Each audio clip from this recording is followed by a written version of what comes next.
नमस्कार। India debate में आप सबका स्वागत है। मैं हूं आशुतोष पाठक।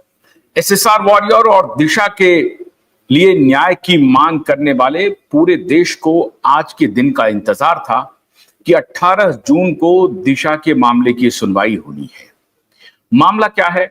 मामला है दिशा की हत्या में शामिल आरोपियों के खिलाफ एफआईआर दर्ज करना और इन सभी आरोपियों की कस्टोडियल इंक्वायरी करना, कस्टडी में लेकर जांच पड़ताल करना। इसको लेकर के सुनवाई की तारीख आज मुकर्रर थी।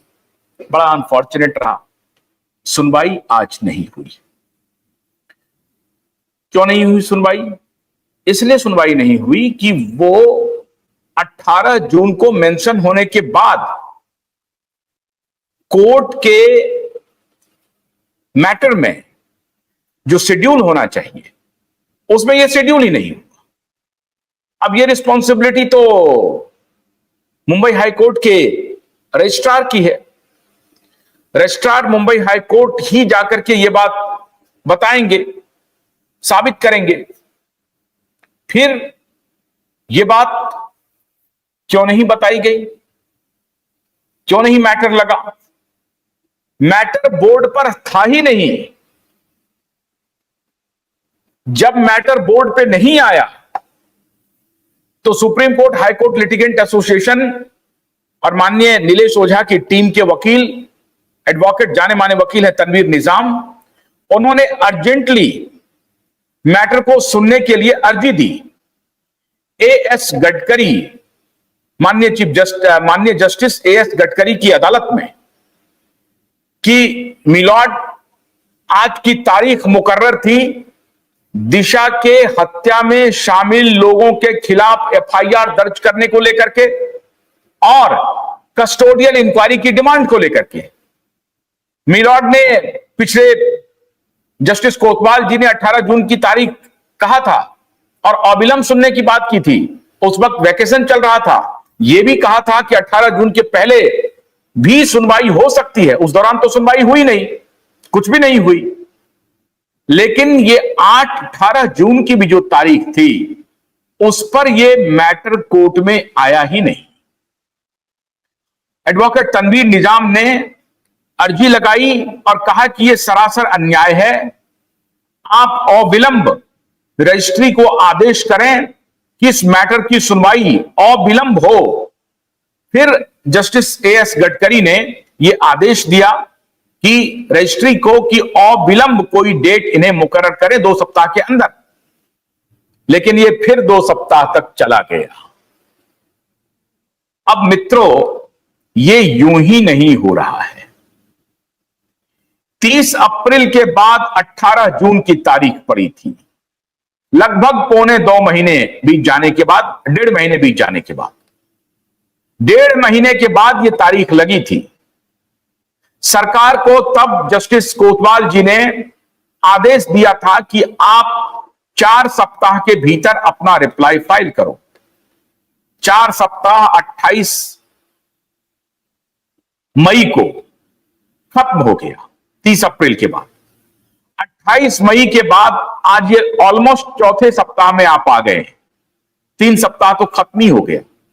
3 सप्ताह के खत्म होने के बाद तारीख थी और वो तारीख जिसमें कि दिशा की हत्या को लेकर के गंभीर सुनवाई होने वाली थी। बहुत ही मामला संगीन है क्योंकि इसमें बड़े बड़े लोग शामिल हैं। इसकी सुनवाई होने वाली थी। यह सुनवाई मैटर पर ही नहीं आया, बोर्ड पर ही नहीं आया। किसने नहीं लाया? क्यों नहीं लाया? अब पता चला है कि जो सुनवाई जस्टिस कोतवाल जी को करनी थी वो जस्टिस कोतवाल जी के पास अब ये मैटर है ही नहीं, किसी और बेंच को चला गया है। किस बेंच को गया है यह भी पता नहीं है। जस्टिस कोतवाल जी का जो पूरा स्टेटमेंट था 30 अप्रैल को, वो बहुत ही कड़क स्टेटमेंट था। मामला ऐसा लग रहा था कि किसी को सुनने वाले नहीं है जस्टिस कोतवाल।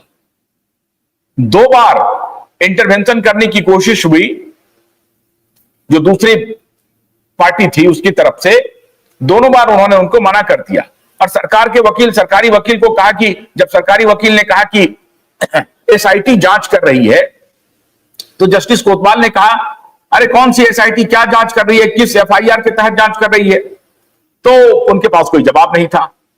उन्होंने कहा कि एक्सीडेंटल डेथ रिपोर्ट के तहत जांच कर रही है। जस्टिस कोतवाल ने कहा, एक्सीडेंटल डेथ रिपोर्ट का मामला तो नल एंड वॉइड हो गया, क्योंकि तभी तो एसआईटी गठित हुई। फिर एक्सीडेंटल डेथ रिपोर्ट की कैसे आप जांच कर रहे हैं? उसके तहत क्यों जांच कर रहे हैं? क्या मतलब हुआ इसका? भाई एसआईटी गठन करने का आधार क्या है? आपने क्यों एसआईटी गठित किया? इनके पास कोई जवाब नहीं था। एसआईटी गठित करने के पीछे का आधार यही था कि सरकार ने कहा कि हमारे पास कुछ फ्रेश एविडेंस हाथ लगे हैं, और इसीलिए जो दिशा की जो इंक्वायरी मुंबई पुलिस ने की, जो क्लोज कर दिया इंक्वायरी करने के बाद, एक्सीडेंटल डेथ रिपोर्ट कह करके उसको क्लोज कर दिया, एक्सीडेंटल डेथ कह करके अपना रिपोर्ट बना दी इंक्वायरी की, और उसके बाद उस मैटर को क्लोज कर दिया। तब फिर सरकार जब 2022 में सरकार बनी इनकी, एकनाथ शिंदे के नेतृत्व में, और होम मिनिस्टर बने फडणवीस साहब, तो उन्होंने एसआईटी का गठन किया।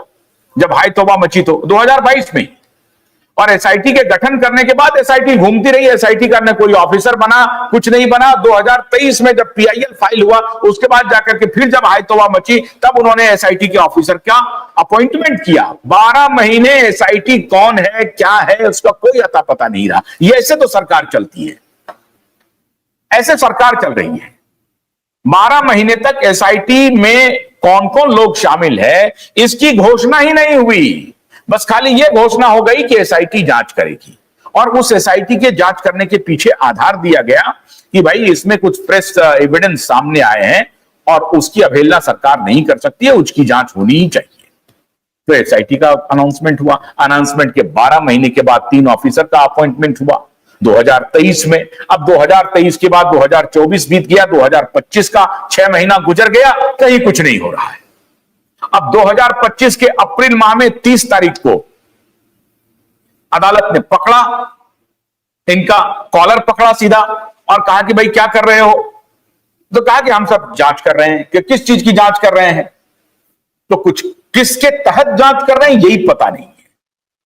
कोतवाल साहब नाराज हुए, उन्होंने कहा कि nothing doing, now you have to file reply. अब जो रिप्लाई फाइल करेंगे, तो किसका रिप्लाई फाइल करेंगे? तो इधर तो 700 पेज का कंप्लेन है, 700 पेज को पढ़िए आप।